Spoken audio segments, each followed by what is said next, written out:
call this guy's hero because they did Survivors. They did that, especially look them. Yes. Guys, big applause for yourself. Thank you. Thank you all of you. Thank you Anna. Thank you to you. Thank you Kamaya.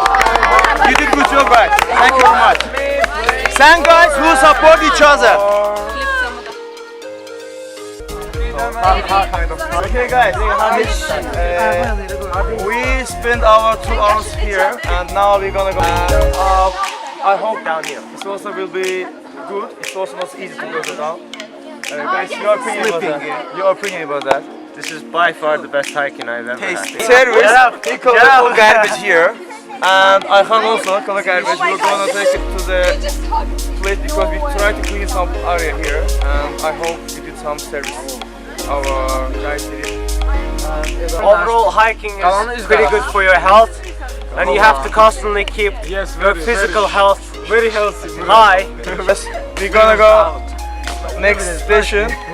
Go for lunch. See you next station. Yeah.